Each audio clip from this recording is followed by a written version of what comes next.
हरे कृष्णा। ओम नमो भगवते वासुदेवाय। नारायणं नमस्कृत्यं नरं चैव नरोत्तमं देवीं सरस्वतीं व्यासं ततो जयम् उदीरयेत्। नष्टप्रायेषु अभद्रेषु नित्यं भागवत सेवयां भगवती उत्तमश्लोके भक्तिर्भवति नैष्ठिकी। मुखं करोति वाचालं पङ्गुं लङ्कायते गिरिं यत्कृपातमहं वन्दे श्रीगुरुं दीनतारिणं परमानन्दमाधवं श्रीचैतन्य ईश्वरं। हरे कृष्णा. ஸ்ரீமத் பாகவதம் ஸ்கந்தம் 8 அத்தியாயம் 16 பயோவிரத வழிபாட்டு முறையை நிறைவேற்றுதல் என்னும் தலைப்பில் பதம் 21. சா விதாஸ்யதி தே காமான் ஹரிர் தீனானுகம்பன அமோகா பகவத் பக்திர் நேதரேதி மதிர்மம. Word by word meaning.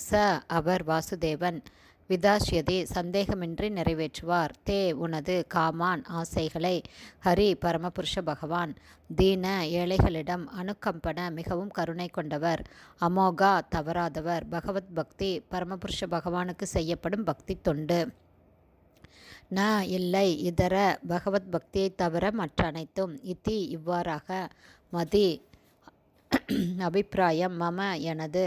Translation.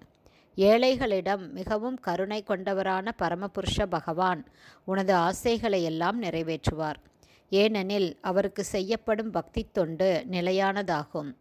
இதுவே எனது அபிப்பிராயம். பர்பட் பை ஷில பிரபாத். ஜெய் ஷில பிரபாத். 3 வகையான மனிதர்கள் உள்ளனர். அவர்கள் அகாம மோக்ஷகாம மற்றும் சர்வகாம என்று அழைக்கப்படுகின்றனர். இந்த ஜட உலகத்திலிருந்து மோட்சம் பெற முயற்சி செய்பவன் மோக்ஷகாமி என்று அழைக்கப்படுகிறான். இந்த ஜட உலகத்தை முழுமையாக அனுபவிக்க விரும்புபவன் சர்வகாமி என்று அழைக்கப்படுகிறான். மேலும் தனது ஆசைகள் அனைத்தையும் நிறைவேற்றி கொண்டவனும் இனிமேல் பௌதீக ஆசைகள் இல்லாதவனுமான ஒருவன் அகாமி என்று அழைக்கப்படுகிறான். பக்தனுக்கு ஆசைகள் இல்லை.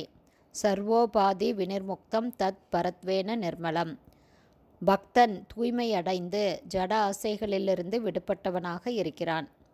மோக்ஷகாமி பரபிரம்மனின் இருப்பில் கலந்து விடுவதன் மூலமாக மோட்சமடைய விரும்புகிறான். பகவானின் இந்த இருப்பில் கலந்துவிட அவன் ஆசைப்படுவதால் அவன் இன்னும் தூய்மை அடையாதவனாகவே இருக்கிறான்.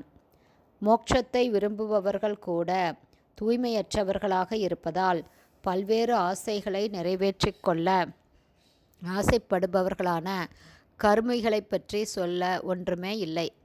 ஆனபோதிலும் சாஸ்திரம் இவ்வாறு கூறுகிறது. அகாம சர்வ காமோ வா மோக்ஷகாம உதாரதி தீவிரேன பக்தி யோகேன யஜதே புருஷம் பரம். அதாவது, ஒருவன் அனைத்தையும் விரும்புபவனாகவோ அல்லது எதையுமே விரும்பாதவனாகவோ அல்லது பகவானின் இருப்பில் கலந்துவிட விருப்பம் உள்ளவனாகவோ இருந்தாலும் கூட பரமபுருஷ பகவான் ஸ்ரீ கிருஷ்ணருக்கு உன்னதமான அன்பு தொண்டை செய்வதன் மூலமாக அவரை வழிபட்டால் மட்டுமே புத்திசாலியாக அவன் கருதப்படுகிறான். இது ஸ்ரீமத் பாகவதம் 2ஆம் அத்தியாயம் 2வது ஸ்கந்தம் 3ஆம் அத்தியாயம் 10வது ஸ்லோகத்தில் கூறப்பட்டுள்ளது. ஹரே கிருஷ்ணா. ஸ்ரீமத் பாகவதம் ஸ்கந்தம் 8 அத்தியாயம் 16 பயோவிரத வழிபாட்டு முறையை நிறைவேற்றுதல் என்னும் தலைப்பில் பதம் 21 ஸ்ரீல பக்திவேதாந்த சுவாமி பிரபுபாதாவின் விளக்க உரை அடுத்த ஆடியோவிலும் தொடரும். ஹரே கிருஷ்ணா. ஸ்ரீல குருதேவுக்கு ஜெய். பிரபுபாதுக்கு ஜெய். ஹரி போல்.